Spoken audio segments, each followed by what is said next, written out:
Good morning, everyone. We are on vacation mode. We are going to Myrtle Beach. Yes. അങ്ങനെ ഞങ്ങൾ Myrtle ബീച്ചിലേക്ക് യാത്ര തുടങ്ങി കേട്ടോ. നല്ല രസമുള്ള ഒരു ഭൂപ്രകൃതിയാണ് കേട്ടോ. ഈ ശരിക്കും പറഞ്ഞാൽ ജോർജിയയിലെ എല്ലായിടവും ഇങ്ങനെ തന്നെയാണ്. എനിക്ക് ഭയങ്കര ഇഷ്ടമാണ് ഇങ്ങനെ ട്രാവൽ ചെയ്യാനായിട്ട്. എസ്പെഷ്യലി സൈഡിലിരുന്നിട്ട് ഡ്രൈവ് ചെയ്യാതെ സൈഡിലിരുന്ന് എൻജോയ് ചെയ്യുക. കുട്ടികളാണെങ്കിൽ പുറകിൽ അവരുടേതായ ഒരു ലോകം ഉണ്ടാക്കി. ക്ലോവിനെ കണ്ടില്ലേ, ക്ലോവി ഫുൾ ബ്ലാങ്കറ്റൊക്കെ ഇട്ട് മറച്ച് ഇരുന്ന് കുറച്ച് നേരം ഉറങ്ങി. പൊപ്പനും കുറച്ച് നേരം ഉറങ്ങി. ഞാനും ഡാഡിയും കൂടി കത്തിയൊക്കെ അടിച്ച് അങ്ങനെ ഡ്രൈവ് ചെയ്ത് മുന്നോട്ട് പോയി.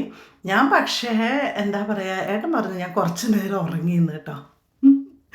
എനിക്ക് ഈ യാത്ര ചെയ്യുമ്പോഴത്തേക്ക് എസ്പെഷ്യലി ഏട്ടൻ ഡ്രൈവ് ചെയ്യുന്ന ഏട്ടൻ നന്നായിട്ട് ഡ്രൈവ് ചെയ്യും.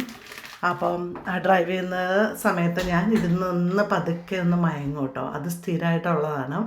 അപ്പം മർട്ടിൽ ബീച്ചിലേക്ക് എത്തുന്ന സമയത്ത് തന്നെ ദൂരെ നിന്ന് തന്നെ കാണാൻ പറ്റും അവിടുത്തെ വാട്ടർ പാർക്ക്, ആ ട്യൂബിങ് കണ്ടോ, അതെല്ലാം നമുക്ക് ശരിക്കും അറിയാൻ പറ്റും. പിന്നെ ഒരു എന്താ പറയുക, ടൂറിസ്റ്റ് ഡെസ്റ്റിനേഷൻ ആണല്ലോ. അപ്പോൾ അതുകൊണ്ട് അതിൻ്റേതായ എന്താ പറയുക ഒരു തിരക്കും ഒക്കെ ഉണ്ട്.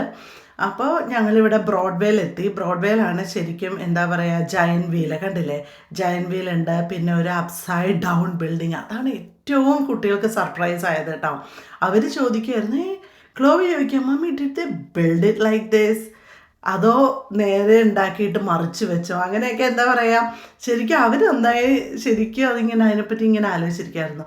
പിന്നെ ആ കാണുന്ന ജയൻറ്റ് വീൽ ഉണ്ടല്ലോ, ആ ജയൻറ്റ് വീലിൽ ഞാൻ കയറി കേട്ടോ. പേടിച്ചിട്ട് കരഞ്ഞ് കണ്ണടച്ചിരുന്നിട്ട് ആണ് അതിനകത്ത് റൈഡ് ചെയ്തത്.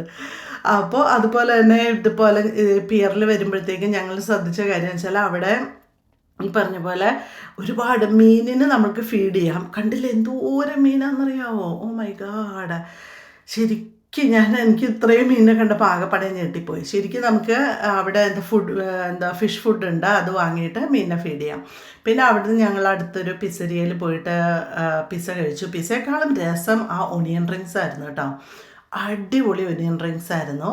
അപ്പോൾ അങ്ങനെ പിസ്സയൊക്കെ കഴിച്ച് ലഞ്ചൊക്കെ കഴിച്ച് വീണ്ടും ഞങ്ങൾ പുറത്തേക്ക് ഇറങ്ങി. അങ്ങനെ എന്താ പറയുക, ഞങ്ങൾ ശരിക്കും ഡൗൺ ടൗൺ നന്നായിട്ടൊന്ന് കവർ ചെയ്തു. എന്നിട്ട് പിന്നെ തിരിച്ച് ഹോട്ടലിൽ പോയി ചെക്ക് ഇൻ ചെയ്തിട്ട് വേണം ഞങ്ങൾക്ക് എന്താ പറയുക ഒരു ബീച്ചിലൊക്കെ പോയിട്ട് ഒന്ന് കറങ്ങി അടിക്കാനായിട്ട്. അപ്പോൾ ക്ലോവി ആണെന്നുണ്ടെങ്കിൽ ഇങ്ങനെ ഓരോന്നൊക്കെ ഓൾറെഡി പ്ലാൻ ചെയ്തുകൊണ്ടിരിക്കുകയാണ് ബീച്ചിൽ ചെന്നിട്ട് എന്തൊക്കെയാണ് അവൾ ചെയ്യാന്നുള്ളത്.